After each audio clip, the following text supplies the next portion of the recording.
Alright guys, welcome to RC Mojo. This week we're building the 3-speed gearbox for the Tamiya Scania 770S. This won't be an altogether stock build, we're doing something a bit different with the gear shift servo.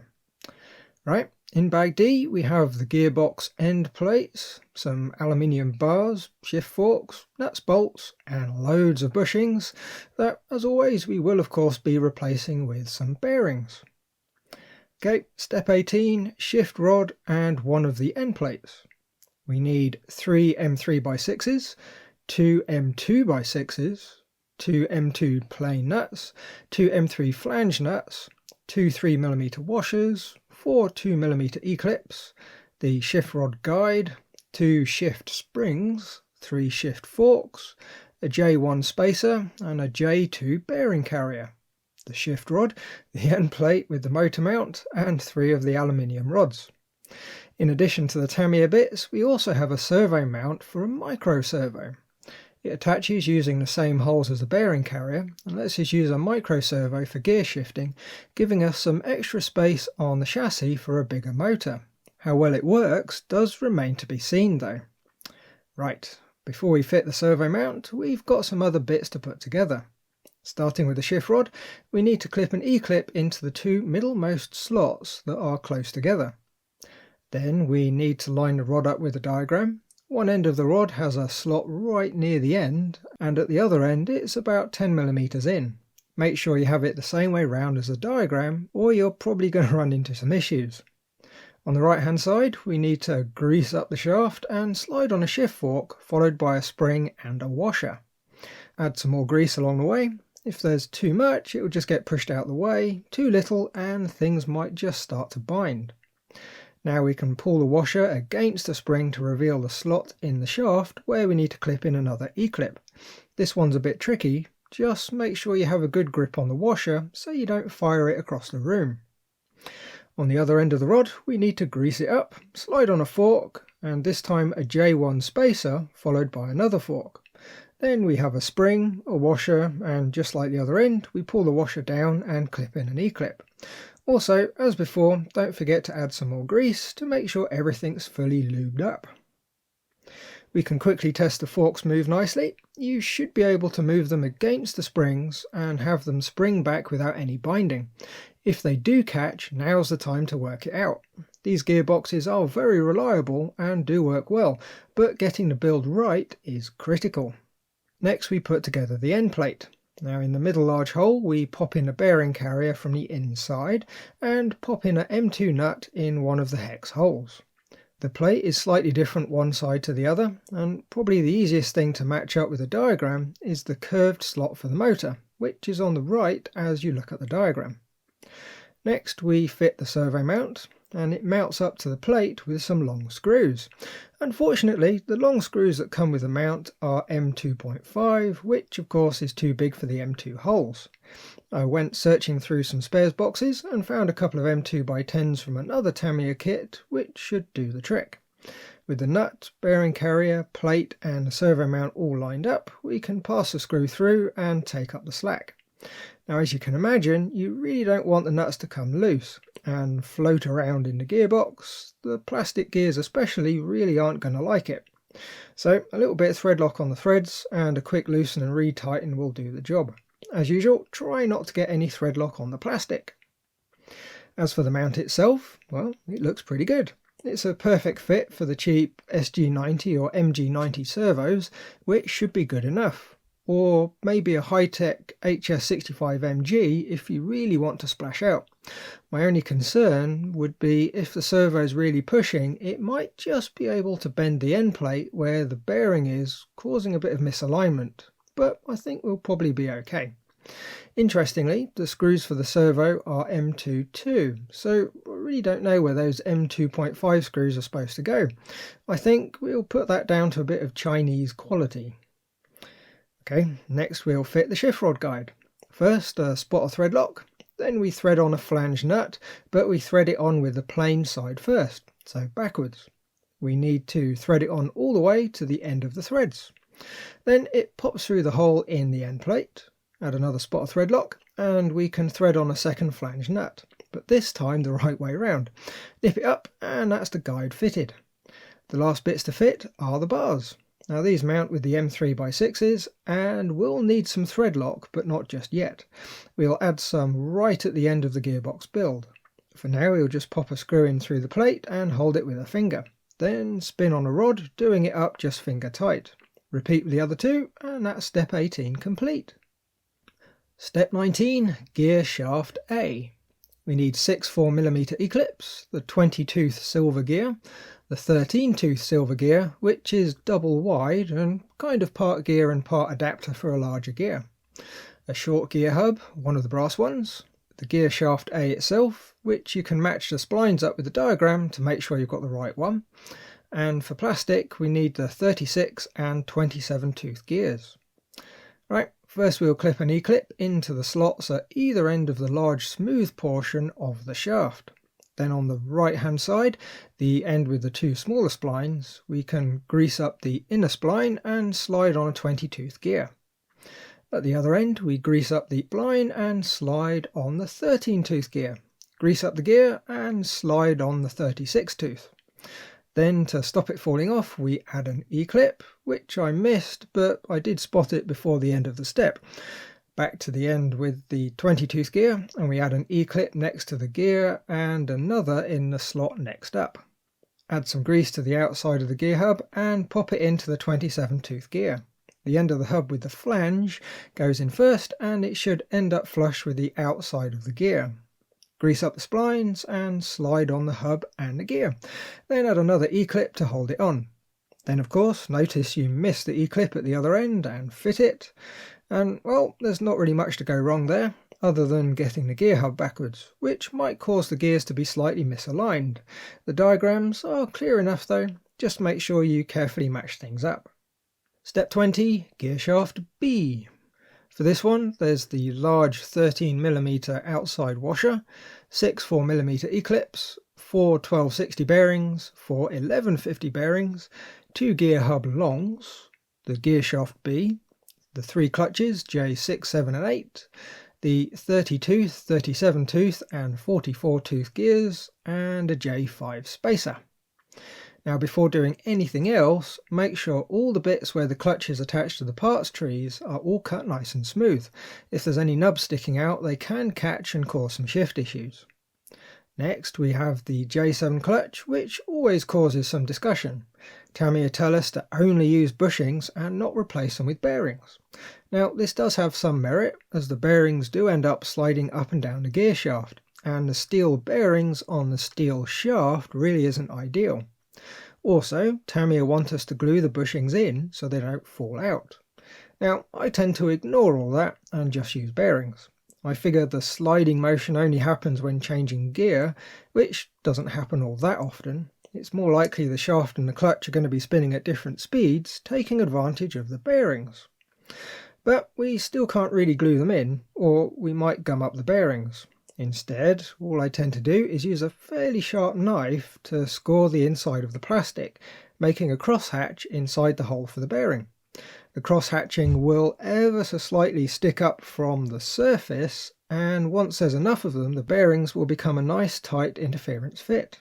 I've built and upgraded quite a few gearbox using this technique, and so far I've had a 100% success rate. Right, now we've done that, the next thing to do is clip an E-clip into the middlemost slot on the shaft. Then with the end of the shaft with the flat ground into it for the drive cup, we can slide on a 1260 bearing, the 32-tooth gear, making sure it's the right way around, and then another 1260 bearing. At the other end we slide on the J7 and bearing assembly so the clutch dogs interlock with the 37-tooth gear we just fitted.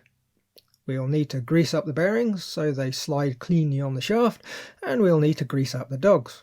Quite often with small dog clutches you need to be very careful not to add too much grease, as you can get the boots stuck in mud effect, making it very difficult to shift gears. The clearances are so big with Tamiya clutches though, it tends not to be a problem, so within reason the more grease the merrier. In the next slot after J7 we need to clip in another E-clip to stop it falling off. Next we flip the shaft around so the end with the flat is on the left, and we add an E-clip behind the 37 tooth gear. Add some grease to the spline, slide on a gear hub and add another E-clip. At the other end we slide on a large washer, grease up the spline and slide on another gear hub. Grease up the hex of the hub and add some grease to the short dogs on J7. Then slide on the J8 clutch. Then we have an 1150 bearing, the 44 tooth gear, another 1150 bearing, the J5 spacer, and on the end another E-clip. Now if like me you've forgotten to grease up a clutch, don't worry, just squeeze some into the gap and use a cocktail stick to push it around in the slots. It'll find its way around pretty quickly once the gearbox is spun up and after a few gear shifts. Back to the end of the shaft with the flat, and we need to grease up the hex of the gear hub. Slide on the J6 clutch and grease up the dogs. Add another 1150 bearing, the 32 tooth gear, another bearing, and lastly an E-clip. And well, that's about it. You should find the clutches slide nicely and the spinny bits spin freely. If so, it's ready to fit. Step 21, fitting the shafts. We need 5 M3x6s, 2 1150 bearings, 2 more 1150 bearings that would otherwise be bushings, 2 shift springs, a long rod, and the second end plate. For plastic there's 3 J3 bearing carriers, plus we need the 2 gear shafts, the end plate that's partially assembled, and when we get to it, the shift rod. In the end we assembled earlier, we need a bearing carrier with a bearing which presses into the large hole. And in the other bearing carrier we press in another bearing. Then gear shaft A goes in big gear first, the big gear being the spur gear that sits under the motor. Next we have the gear shaft, where Tamiya want us to fit a spring at each end. Now I found these really aren't needed. All they do is push against the servo when in first or third gear. The shaft forks move just as well without them. With the springs not fitted, we can offer the shift rod and its forks up to gear shaft B. We need to slot the forks into the clutches, making sure everything is lined up and square. Don't bother greasing the forks just yet though, as it'll just get everywhere when fitting the assembly. Now while holding it all together, we can wiggle the gear shaft and shift rod into place. You shouldn't need to use any force, just wiggle it and it will find its way into position. The shift shaft is the tricky bit, as it needs to be fairly straight to go through the bushing in the plate. Once it's all the way in, we can add 2 more bearings to the ends of the gear shafts, add the bearing carriers and offer up the end plate. Install 3 of the screws in the existing rods, just taking up the slack. Then we can add the 4th rod and its 2 screws, again just taking up the slack. Now it's all together, we can grease up all the gears and add some grease to the slots in the clutches. Spin the spur gear a few times to spread it around and check there's a little bit on all the sliding surfaces. Also add a spot where the shift rods pass through the bushings in the end plates. Step 22, motor, cup and the servo. We need 2 M3x6s, an M3x4 grub, an M3x3 grub, a 3mm washer, 2 2mm E-clips, drive cup, 10 tooth pinion, the shift arm, and a 4mm ball end. For plastic there's a J4 spacer and the fibre motor plate. And of course we need a motor. Now the stock motor is okay if you're going to race your truck, and being honest, in a nice smooth open car park going at speed with a trailer is a bit of a giggle. But indoors or confined spaces the stock motor really isn't ideal. The smoothness of control at low speed just really isn't there. A 45 turn 540 is a good middle ground, but if you're only going to run indoors, an 80 turn really does the trick. Just about fast enough to get into trouble, but with all the low speed control you could ever need, especially in first gear. I do have some plans for an even better setup in the future though, but that'll have to wait for some upgrades. Right, first we'll add some thread lock to the grubs and install them into the pinion and drive cup just a couple of turns, mainly just so we don't lose them. And as long as we're not doing them up tight just yet, the thread lock will remain liquid until we need them. Okay, on the output shaft, shaft B, where there's a flat, we need to slide on the J4 spacer and the drive cup, lining the threaded hole up with the flats on the shaft. Then we tighten the grub, and remember it's all steel, so we can go pretty tight with it. Next the shift shaft, and at each end we need to clip on an E-clip into the slots. These are mainly there as end limits for the rod, so fairly essential to fit even if they are a bit fiddly. Next we add some thread lock to the threads of the ball end and thread it into the brass nut on the shift arm. Then the silver part slides over the rod guide and the brass bit over the shift rod so it's sat against the E-clip.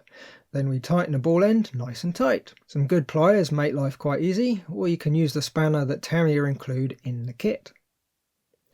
Motor now, which attaches with the two M3x6s.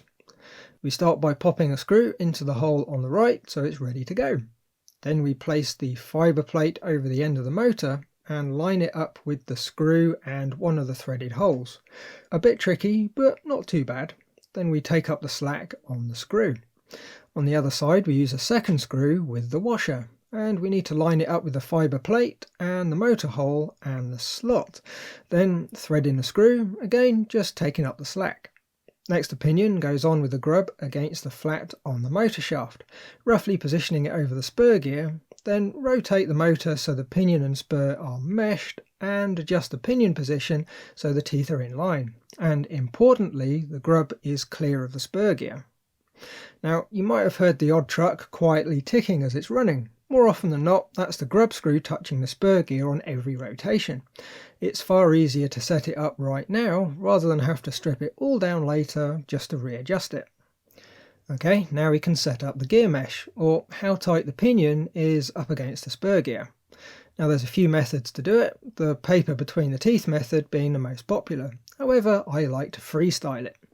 First, we set the screws up so we can only just move the motor in the slot. It needs to be tight enough it won't move by itself, but so we can still move it a tiny amount at a time. Then we rock the spur gear and watch where it's meshed with the pinion. We want there to be a tiny amount of play, so a small gap between the spur gear teeth and the pinion teeth. We also want to check it in a few spots all the way around the spur, as more often than not they do ever so slightly run off centre. We want the tightest spot to still have that little bit of play. When it's spot on, we can tighten up the screws, then recheck the mesh just in case something moved. Then recheck the mesh just in case something moved. And lastly, recheck the pinion position so the teeth are closely lined up and the grub isn't hitting the spur. Then tighten it up so it's good and tight. And that would be the end of step 22, but we've also got the shift servo to install. Now I'm going to try an SG90 at first. It's got plastic gears and is very, very cheap, so pretty much the worst case scenario. To fit, we just offer it up to the mount and use a couple of M2 screws. Now, I'm not too happy with the direct linkage that comes with the mount. It's literally just two rod ends and a short section of thread. Usually we want a servo saver so it will absorb any kicks from the gearbox. The stock setup has a plastic servo saver that works well enough, but here of course there wouldn't be enough space. Now I won't spend too much time explaining this bit for reasons you'll find out shortly, but I made a simple old school servo saver out of two sections of silicone tube that act as springs and a brass bit that attaches to the servo arm that can slide on the rod. As a servo saver, it usually works a treat. Now one of the best advantages to the servo being attached to the gearbox is we can set up the gear shift before adding the gear case. So we can adjust everything while we can still see what's going on inside the gearbox. If we rig up some electronics, we can see it all working. With a little bit of throttle, we can shift the gears up and down and check everything's happy. Second gear is the midpoint, where we set the trims so the rod is in its relaxed position, the same position it sits in when the ball end of the shift rod is disconnected. Then you just set the end point so in first and third gear the clutches are fully engaged but not pushing on the gears. Simple. And that setup did work in later testing fairly well, until we decided to try some unsanctioned fully loaded drag races over the bridge on the layout. I didn't get any footage of it as I didn't expect things to go quite as wrong as they did. It was a third gear full throttle pull with the 40-foot reefer attached that pushed the limits a little bit, or maybe a lot. You see, the third gear clutch doesn't have a huge amount of engagement in the first place, so it's prone to popping out. My DIY servo saver was just a little bit too soft, so under full load the clutch was oscillating, pushing the shift rod in and out at high speed. That unsurprisingly acted a bit like a jackhammer on the servo and nuked the plastic gears, which wasn't ideal. But it did nicely prove that it wasn't a good setup. So a clip from the future now, and we've replaced the SG90 with an MG90. So more or less the same servo, but with metal gears. And we've got rid of the servo saver and replaced it with the straight linkage. It does seem to work, but you can see when the clutches don't line up, there's a vast amount of stress on the system until it pops in.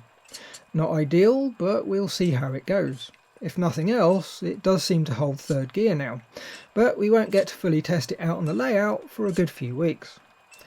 Step 23, the gearbox case. This one's super simple. We just need 5 M3x8s, 5 M3 plain nuts, and B1 and 2 the gearbox case. One half has plain holes for the screws and the other half has hex-shaped holes for the nuts. So all we do is sandwich the gearbox in the case halves, then in each of the holes we add a screw and a nut. Add some thread lock to the threads and loosen and retighten them. Do all 5 and that's the gearbox almost ready to fit, but we'll also need to remove the 8 screws that hold the bars in, add some thread lock and then refit them. Okay, step 24, fitting the gearbox. We need 4 M3x6s. We don't need the cranked shift rod and we don't need the rod end, but we do need the drive shaft. Now before we fit the gearbox we need to remove the plastic shift rod guide from the chassis. Because we have the servo mounted to the gearbox, the stock guide just gets in the way. To slot the gearbox into the chassis you have to tilt it to one side and kind of hinge it in. The diagram does explain it. The important thing is if you've got it right, it'll just drop straight in. As mentioned in a previous video, we now have a problem. The drag link for the steering is stopping the gearbox sitting all the way down, so we need to add some spacers and use longer screws.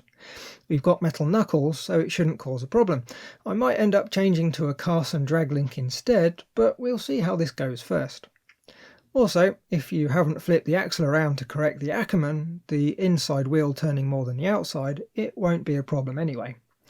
With 13mm of spacers, we have just enough clearance for the suspension to bottom out the dampers. Okay, somewhere between those steps we also need to line up the gearbox with the holes in the top of the chassis and thread in the 4 screws. But somehow I didn't record that step. I think I probably got out of sync with the record button. But my only tip here would be not to use any thread lock. The lugs on the gearbox are pretty small and even a sniff of thread lock could cause them to crack. Instead, I'd recommend a shake-proof or star washer under the screw head and a plain washer. It'll lock things up without risking the plastic. Next, I recorded some footage of the steering, which seems to work a treat. Not super fast, but it doesn't really need to be. But the Ackerman is correct, and there's very little slop in the system, so it should be a very direct feeling setup once the truck's up and running. I also recorded some gear shift testing, which on the bench did work well, but as we know, actually running the truck and loading up the gearbox did cause some problems.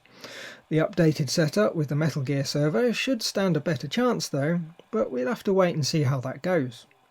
So that's it for Bag D. Next time we'll be starting on the bodywork. The plan is to do enough to make it look like a truck and have enough bits that I can work out the routes for wiring and positioning for the electronics. So for a while at least we're going to be skipping a few bits here and there. Until then, as always, thanks for watching. Like if you like, subscribe if you haven't, and leave a comment if there's something on your mind. Bye guys!